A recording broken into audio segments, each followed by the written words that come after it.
ये कहानी है एक छोटी सी बच्ची की जिसको बहुत गुस्सा आता था, बात बात पे गुस्सा आता था। और जब उसको गुस्सा आता था तो वो ये नहीं देखती थी कि उसके सामने कौन है, और जो उसके मन में आता था वो सब बोल देती थी। कई कई बार तो वो कुछ चीजें उठाती और जमीन पे फेंकती और तोड़ देती। तो उसके माँ बाप बहुत परेशान हो गए, उनको समझ नहीं आ रहा था कि वो क्या करें। उन्होंने बहुत कोशिश करी उस बच्ची को समझाने की अलग अलग तरीके से, लेकिन वो बच्ची समझ ही नहीं रही थी। फिर एक दिन उसकी माँ ने उसकी ट्यूशन टीचर से बात करी, क्योंकि ट्यूशन टीचर ही एक ऐसी थी जिसकी कि वो बात सुनती थी। तो उसकी टीचर ने उसकी माँ की सारी बातों को सुना और उनको बोला कि आप चिंता मत करो, आने वाले कुछ दिनों के अंदर अंदर ही इस बच्ची का गुस्सा पूरी तरीके से खत्म हो जाएगा। उसकी माँ को समझ नहीं आया, लेकिन फिर भी उन्होंने कहा कि कोशिश करने में क्या जाता है। फिर उस दिन रोज की तरह जब वो टीचर आई और वो क्लास शुरू होने वाली थी, तो उसकी टीचर ने उस बच्ची से कहा कि आज हम पढ़ाई नहीं करेंगे, आज हम एक गेम खेलेंगे। तो बच्ची ये सुन करके बहुत खुश हो गई। फिर टीचर उस बच्ची के साथ में उस घर के पीछे एक दीवार के पास में जाकर के खड़ी हो गई, और उस टीचर ने उस बच्ची को कहा कि गेम ये है कि अब जब भी तुम्हें गुस्सा आए, तुम्हें कील लेनी है और यहां पर आकर के इस दीवार में गाड़ देनी है, थोड़ी सी, जितनी हो सके। फिर उस बच्ची ने टीचर से पूछा, लेकिन इससे क्या होगा? तो टीचर ने कहा कि जब ये गेम खत्म हो जाएगी तो तुम्हें एंड में एक प्राइज मिलेगा। फिर उस बच्ची ने बिल्कुल वैसा ही किया जैसे कि उस टीचर ने कहा था, यानी कि अब उसको जब भी गुस्सा आता तो वो जाती और जा करके एक कील उस दीवार में गाड़ देती। तो जैसा कि उस लड़की को बहुत गुस्सा आता था, तो पहले ही दिन वहां पर 10 से ज्यादा कीलें गड़ गई।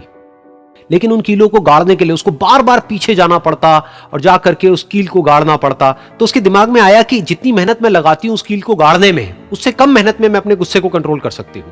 अगले दिन 8 कीलें गड़ी, उसके अगले दिन 6, फिर 4, फिर 3, फिर 2, फिर 1। फिर एक ऐसा भी दिन आया जब एक भी बार उसको गुस्सा नहीं आया और एक भी कील उस दीवार में नहीं गड़ी, और वो बच्ची बहुत खुश हो गई।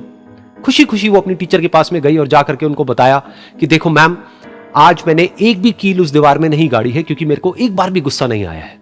तो मैम ने उसको थोड़ी सी शाबाशी दी और मैम उसके साथ में उस दीवार के सामने जाकर के खड़ी हो गई। अब मैम ने उस बच्ची को कहा कि गेम अभी खत्म नहीं हुई है, अब तुम्हें क्या करना है कि जिस भी दिन तुमको बिल्कुल भी गुस्सा नहीं आता है, उस दिन के एंड में तुम एक कील को इस दीवार से निकाल दोगी।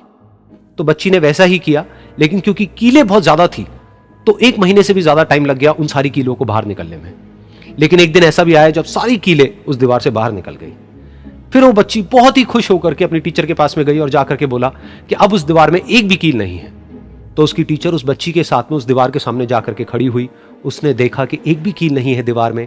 फिर उसको उसकी एक फेवरेट चॉकलेट गिफ्ट करी और बोला कि तुम इस प्राइज को जीत गई हो। बच्ची बहुत ही खुश हो गई। फिर टीचर ने उस बच्ची से पूछा कि क्या तुमको इस दीवार में कुछ नजर आ रहा है? तो बच्ची ने कहा, नहीं मैम, इसमें तो कुछ भी नहीं है, सारी कीलें निकल चुकी हैं। तो उस टीचर ने कहा, एक बार ध्यान से देखो, शायद कुछ नजर आए। तो उस बच्ची ने दोबारा देखा और कहा, वो जो कीलें मैंने गाड़ी थी उसके कुछ निशान मुझे नजर आ रहे हैं दीवार में। जब बच्ची ने ये देख लिया, फिर उसकी मैम ने उस बच्ची को कहा, जैसे तुमने इस दीवार में कील गाड़ी और अब तुम उस कील को तो निकाल सकती हो लेकिन उसके निशान को नहीं मिटा सकती, ठीक इसी तरह से होता है जब तुम गुस्सा करती हो।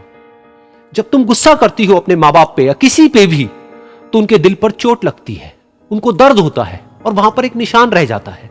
उस निशान को तुम चाह करके भी हटा नहीं सकती, फिर चाहे तुम उनसे जितना मर्जी माफी मांग लो। ये सुनकर बच्ची को अपनी गलती का एहसास हुआ और वो रोने लगी, और वो भागती हुई गई और अपनी माँ के पास में जाकर के उनसे गले लग गई और अपनी माँ को बोली कि मम्मा, मैं आज के बाद कभी गुस्सा नहीं करूंगी, मुझे समझ आ गया है मैंने क्या गलती करी। और उस दिन के बाद उस बच्ची ने कभी गुस्सा नहीं किया।